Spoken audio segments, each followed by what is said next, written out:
Hi, Hi, everyone. everyone. If there's just give me one sec, I'm figuring out the audio. Turn off your mic. Okay. Is this okay? Can you hear me? I think so. Um, okay. Hi, everyone. My name is Rachel. I am the Communications and Knowledge Translation Advisor here at Hotıì ts'eeda. Hotıì ts'eeda is the Northwest Territories Spore Support Unit. We offer support for research and health and wellness related projects in the Northwest Territories.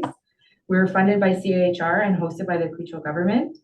And today we have one of our lunchtime learning sessions, which are dedicated to highlighting really great research, health, and wellness work being done in the Northwest Territories. We have the NWT Breast Health and Breast Cancer Action Group members, Rosanna and Jillian, here to share with us about their project called Text Me Healthy. So thank you so much for being here, and I'm going to hand it over to Rosanna and Jillian to lead the rest of the session. Thanks. Oh, thanks, Rachel. We're just so pleased to be here to have this conversation and share our amazing project with everyone. And so this is I am a longtime board member of the NWT Breast Health Breast Cancer Action Group, and I am also a cancer survivor for those of you that don't know me. So just the next slide. Why is that not moving there? Oh, there you go. I know you usually putting a thank you at the end of the presentation. I just like to put the thanks at the beginning of the presentation. So a big masicho to the University of Sydney, Dr. Anna Singleton specifically, and her team there that had said yes to this amazing project and to work with us from a remote location into another remote location. I'd like to thank our sponsors, Hotıì ts'eeda and United Way, who've always said yes to our projects and have been incredibly supportive and lovely, and are always not just giving us money, but always checking in and seeing how we're doing and seeing if we need anything else, which is really a nice part of our relationship. We also like to thank Dr. Geeta Sharma and her team at the University of Alberta Department of Medicine, Indigenous and Global Health Research Group. They also are cheerleaders for the action group and for this project, and have also donated funds. We have a really amazing project advisory committee, the focus group participants that took part in this project, and also our project coordinator, Jill Christensen, who has gone above and beyond the call of duty for this project. We owe her a lot, so we're really happy about that. So to just a little bit about us, the NWT Breast Health Breast Cancer Action Group, or Action Group, started in 1996 as a working group under the Status of Women Council, the NWT. We became a charitable organization in 2004, and we're governed and operated by a volunteer board. And I've highlighted volunteer because we do not have paid staff. And so this is 12 very dedicated people who have that step up and do all this project in their extra time. And so that is how we get things done. So our mission is to promote breast health, foster hope, and ease the journey of Northern women impacted by breast cancer and other cancers. We support and advocate for those impacted by cancer. We create resources and advance knowledge. We collaborate with individuals, communities, organizations, and policymakers, and initiate and implement relevant and innovative programming across the Northwest Territories. So how did this project come to be? Well, way back in 2021, there was a PhD candidate named Anna Singleton who was doing a presentation at the Canadian Association of Psychosocial Oncologists. And she was talking about a text message project in rural and remote Australia. She was also Canadian, which also piqued my interest. I was the board member that was attending through this virtual conference. This was during COVID. And I really liked what she had to say. And I thought that there was lots of applications between rural and remote Australia, because there's lots of emptiness and very few people and probably limited access to healthcare, the same as it is here in the north. I thought there was lots of crossover. So I sent her a little text on the side saying, hey, would you be interested to talk to us about this? And, I think this has lots of application. And foolishly, I think Anna said yes.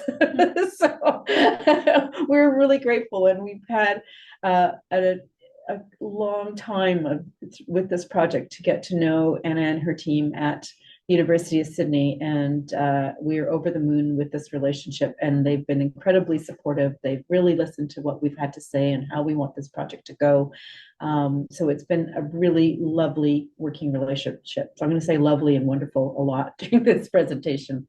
So Anna's team said yes, and then we started the next steps. So it really takes a village to do research.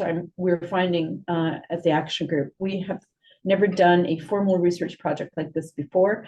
We have done qualitative research where we've interviewed people and we've gotten what it's like to be on the ground as a person diagnosed with cancer or a cancer survivor.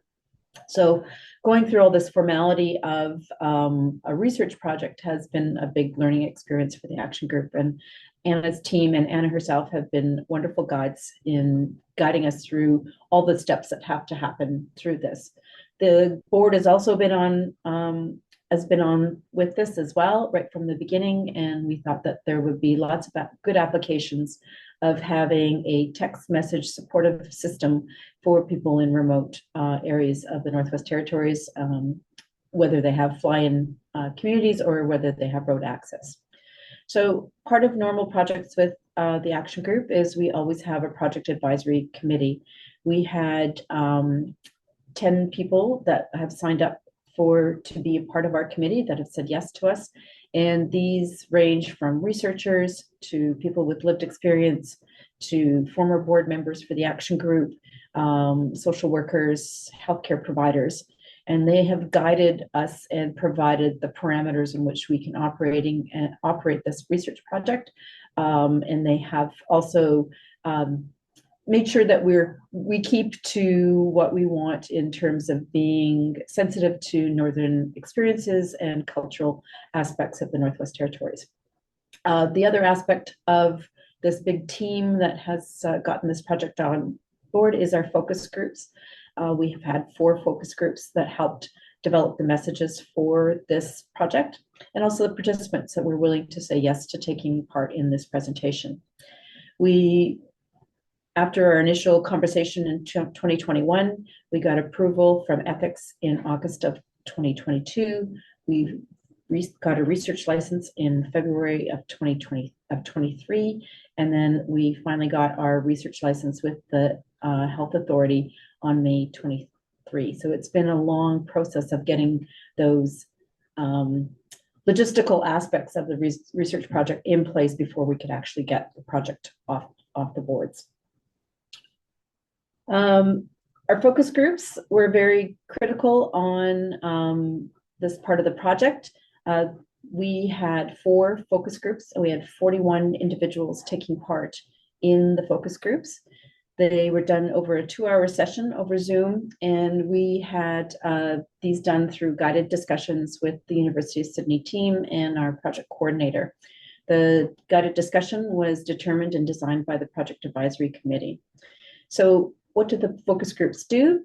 They helped with the program design, and they also determined the duration of the project, the number of messages per week, for example.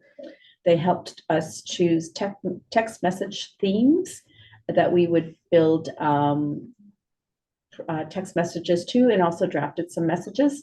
And they also helped choose our name from Empower NWT to Text Me Healthy, and that's what the project is known as now. Who were our focus groups?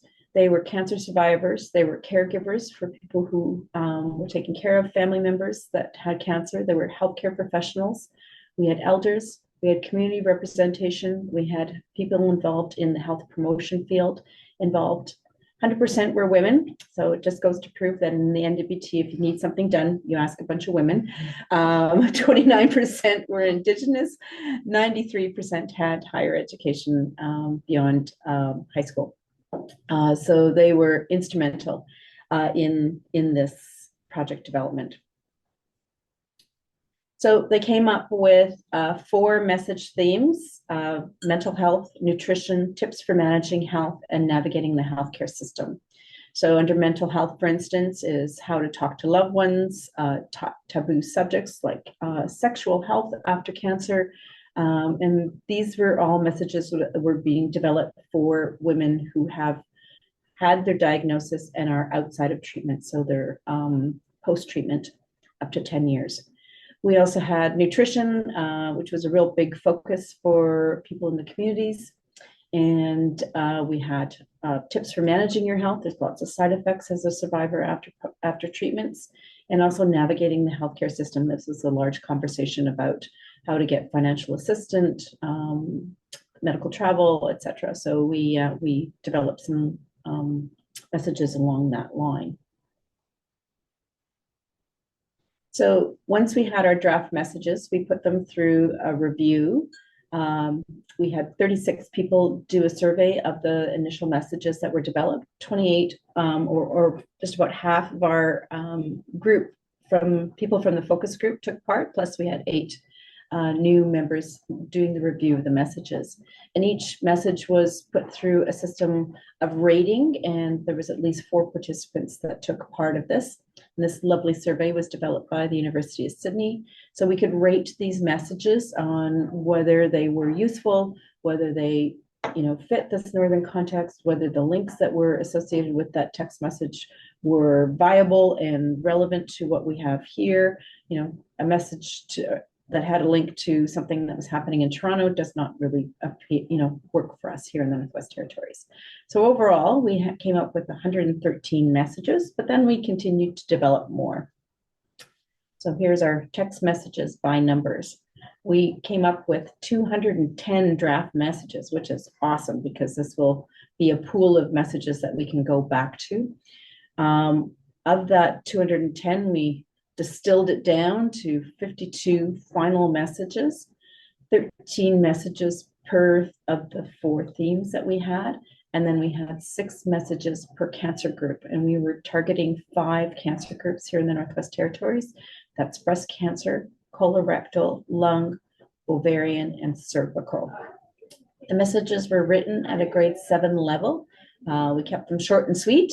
And we did lots of vetting of links, as I said earlier. We made sure that we included traditional knowledge about health and culture and spirituality in our messages. We felt that was a very important aspect, that it's also Western science, but also traditional science and knowledge that's important for these messages. So then we began recruiting our participants. We put out posters everywhere. Jill Christensen, our project coordinator, was amazing. She has a wide network across the Northwest Territories, and she sent our advertisement for participant recruitment to receive the text messages. In every little corner store had a poster and or an email to a community organization. And so what we were looking for in our participants for a 3-month project, as determined by the focus group, is that we needed people who were living in the Northwest Territories, identified as a woman, finished active treatment in the last 10 years, and have access to a mobile device to receive text messages. And we made it clear that it wasn't necessarily the participant had to own a message, but they would have to have access to a mobile message, whether through a family member or some other means of getting a text message. So who were our participants? This took some time. It was a little bit slow to start. I was getting a little concerned that we weren't going to get our numbers. We eventually, as we closed our project, we had a total of 24 people actually take part in the project. We had about 34 people registered, and I believe that's on the next slide. But of those participants that were taking part in our project, 23% identified themselves as cisgendered or as women. 1% or 4% or 1 person identified themselves as transgendered. 42% were Indigenous. 54% of our participants were non-Indigenous. 17% live in remote fly-in communities or have winter road access, and 71% identified that they lived in road access communities. 87% said that they had a certificate of some kind for education, a diploma or a degree, and 46% identified that they had a bachelor's degree or higher education.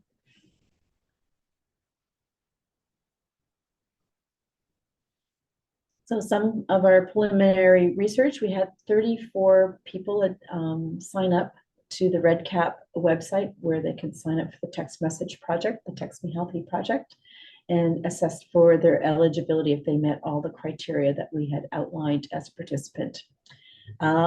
We had 4 that did not provide e-consent, so there was a 2-stage process for registering for this project, and that we might feel that we were thinking that maybe that might be part of the problem, that we didn't get as many, that it was just one too many steps. There were duplicate enrollments of 4 people, and then 2 people that were not eligible that took part in this project. That was Jill Christensen and another individual that just sort of have a outside view of this. Of all those people, as I said, 24 consented and enrolled in the program and took part in the 3-month study. So they would get messages as they got to choose which of the 4 themes they wanted more messages from.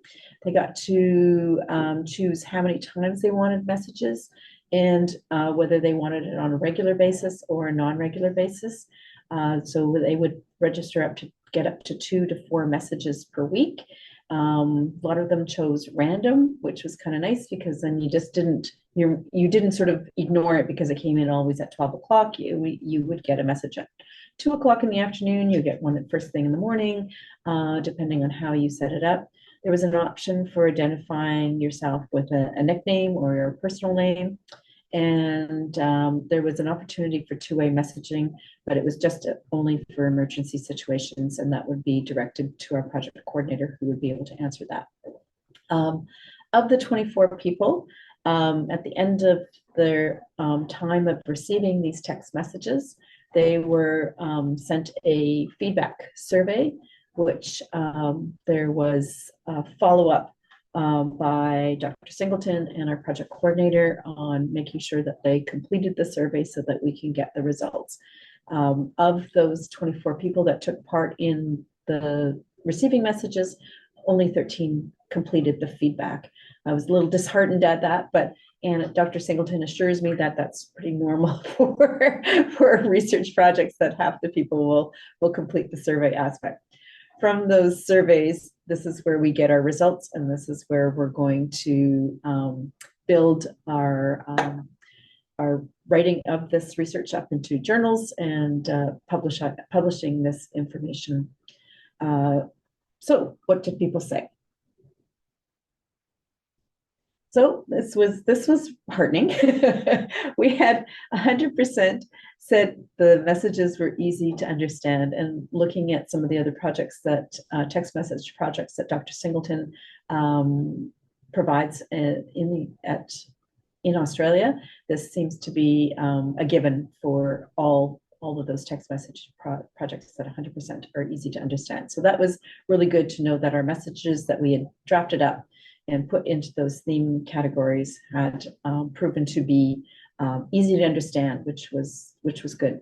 77% of our participants found them useful, which was really good to hear, so that people were actually getting something out of them. We made a real big effort to make sure that the messages weren't just some fluffy message that you'd see on a greeting card, but they were actually useful messages for people as they navigated post-treatments from cancer. So this was a good number to see. 69% of our participants, after receiving these messages, felt more motivated to exercise, which is a really good thing to get moving after your treatments. And 62% felt more motivated for healthy eating.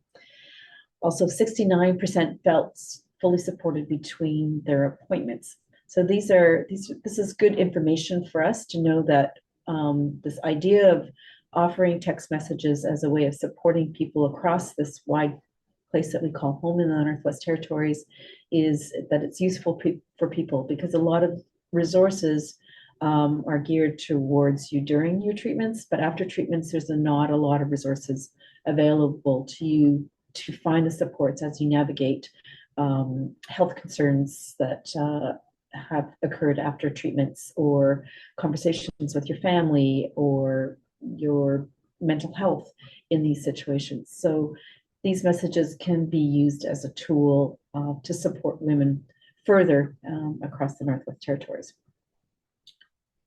So our next steps, so we're in this process of, Dr. Singleton is going through all the preliminary data and pulling that all together.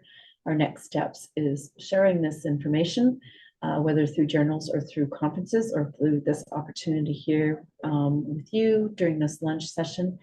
And also looking at next steps. The action group has to determine whether they are going to be carrying on with this, with providing text message projects, whether it's a viable project for us to carry on financially, as well as in terms of our human resources as a volunteer board, and what that might look like in the future. And like I said, we do have a wealth of messages that we developed initially, so there's lots to tap into and lots of conversations that are going forward on these next steps.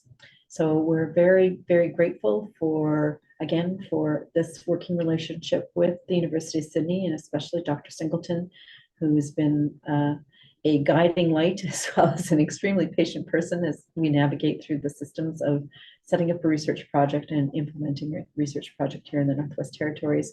And again, to our funders like Hotıì ts'eeda, who have always been our cheerleaders, and we're really, really, really grateful to have cheerleaders like this in our court. So yeah, so those are our next steps in terms of the project.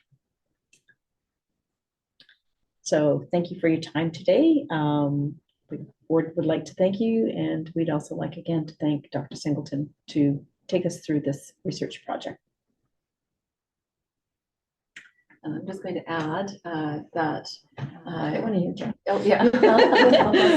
I'd like to add that Rosanna has been a key figure, a key person pulling us along, pulling, dragging, pushing, because it's been a big project for a volunteer board to take on, and it's taken a serious commitment over multiple years. And it, at times, I have been concerned a little bit about board burnout, but the fire still burns pretty bright. So I think we will carry on with this. But thank you to Rosanna. No, thank you. In particular. Yeah, well, I'm still tallying up the thousands of volunteer hours for this project. It's a lot. Okay, thank you guys so much. This was a great presentation. I love to hear about the methods in particular. Like, that was really interesting. So yeah, thank you so much for this presentation, and we can't wait to see where you go with this. Right, yeah. Thank you. Did we want to open it up to some questions? Absolutely. Okay, super. Nancy or Anna, if either of you have any questions, love to hear them.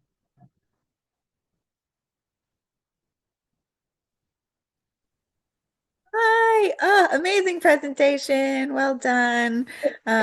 It's yeah, morning. It's 6:30 in the morning here. So, yeah, just great presentation. Thank you so much for that. It's such an amazing journey, working with you and your team, and it's been amazing to see the connections and support that you have within the community. Maybe you can share sort of the peak and pit of working with the researchers. I know we've had peaks and valleys. Maybe it could be helpful for others.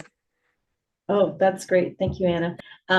Yeah, the pros and cons of this project. Well, definitely the pro is having a willing participant, from a remote research organization to take this on.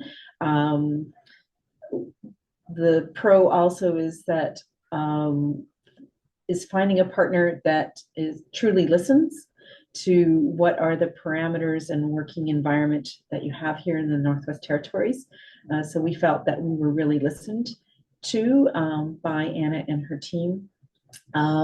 We also felt that that we had great support in the community and from our research or from our funders as well. So I think a lot of it has to do with building relationships, and we had a long time of building that relationship, which was key to, I think, to the success of how this project moved forward, because there were a lot of things that as a board we did not know. The whole process of writing to get an ethics review certificate for a project and how long that would take. We're kind of a can-do organization that where it's like, get an idea, done by, getting it going by tomorrow, and it's done by the weekend kind of thing. So this longer term relationship was really important to help guide us through some of those frustrating moments of that, not necessarily bureaucracy, but just sort of that whole process of getting approval, which I think is really essential for researchers here in the Northwest Territories, and to have working partners on the ground that can help guide them. Very process heavy. Oh yeah, it was very process heavy. Yeah, and so having that ability to have a good guide through that. So that was all those things were huge learning experiences, and I'm kind of an impatient person, so to have getting our research agreement and not having it approved within what I thought was a timely fashion. It was, it was kind of chafing for me. But I was always reassured, this is normal. This is part of the process. So I would say good working relationships with researchers and people on the ground is critical. Listening is essential, and also be willing to try new things. So I'm sure the way that we conducted things, having a project advisory committee and focus groups, part of those things are, normal research project ways of doing things, but not always, always the way that I feel that is being done in other aspects. So having those people, that wider community provide that guidance is essential. To have that feedback is important. Having a really amazing board that is going to, go into the trenches and go through things and deal with some of those frustrations. It took a lot longer than I thought, and I think it took a long longer than the board thought as well. And so maybe managing our expectations next time, yeah, it would be better. So that's on us for that. Some of the process was, I felt, too long, and I felt that there could have been more timely. I felt that some of the information about that process, not from Anna's side of things, from just getting the research license approved, and then I felt suddenly being surprised that we had to have one with the health authority as well. It's like, okay, well, didn't we just do this? Don't they all speak? So it's about learning all of those steps in there. And the insurance, like insurance, that was another loop that kind of was a surprise. Yeah. And actually the University of Sydney very kindly took us under their wing, but it was all of those little procedural hoops. Yeah. They became a big deal for a volunteer board. Yes. Yeah, especially when we don't have a staff person other than getting funding for a project coordinator, which is very time sensitive limitation, right? Because we only have a project coordinator for a certain amount of time. We don't have that project coordinator at the beginnings and the ends to help guide us through and help take some of the brunt of the work. A lot of our board members have full-time jobs, and some of us are, taking care of families. And so we're doing this in addition to everything else that we have in our personal lives. Not a bad thing. Again, the kudos to the board. We always seem to find board members that are, hands-on and willing to go into the trenches and pull things together. Some of the other pros and cons is that is not having core funding as an organization. So we're limited in how much we can do and what we can do, and I'm sure that was a con for Anna, who was hoping that maybe we would do something bigger, but we had our limitations in our funding. So there's lots of pros and cons that we can learn from, but basically relationships, listening to each other, supporting each other, and be willing to try new things. And I think we did, both of us, from the action group and from the University of Sydney, both did new things and new ways of doing things. Thanks, Anna. That's a great question.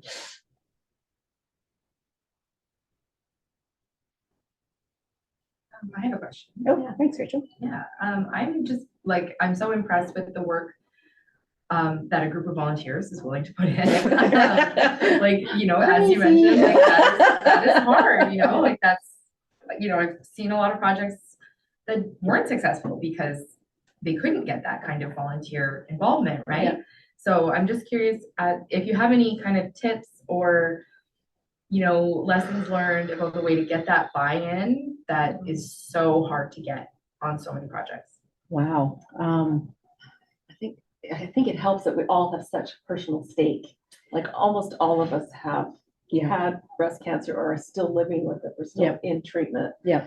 Or we've had people in our lives who were directly impacted. So we've got a huge emotional stake, and I would say that there's the way the board is constructed is that there's a number of people with just really different skill sets that we were able to pull together. Like Rosanna's got really good communication background. We've got a social worker. We've got a number of either nurses or nurse practitioners. We've got teachers. You've got some real go-getters. I'm an ex-policy geek, so it's there's just a lot of skill sets around our table that not everybody has to pull super hard. Everybody can do a little bit. Yeah, it takes a load off. Yeah, I think that's the big piece, eh? Yeah, and I think that's true. Is just finding those skill sets within your board members and bringing those to the table and sharing that burden between all of those skill sets. And I think we're also very lucky in lots of ways with our board, is we've always seemed to have people that are super committed to the whole thing of supporting women across the Northwest Territories that are experiencing cancer, not just breast cancer.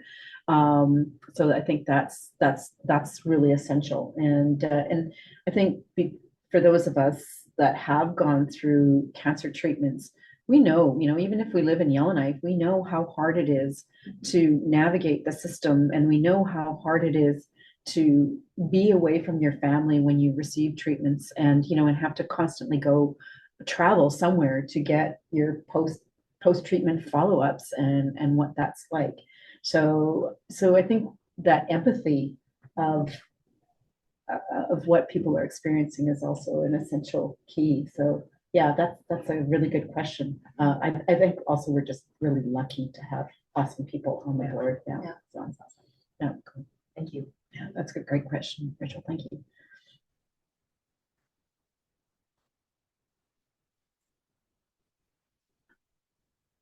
There are no more questions. We can close for today. That'd be awesome. And thank you so much. I loved learning about this project. So we're looking forward to hearing more from you. Thank you. And thanks for coming. Thanks, everyone. Thank you. Thanks, Anna, for getting up early. Go enjoy your coffee. Have a nice evening. Yeah, have good dinner. Bye. Bye. Cheers, everybody.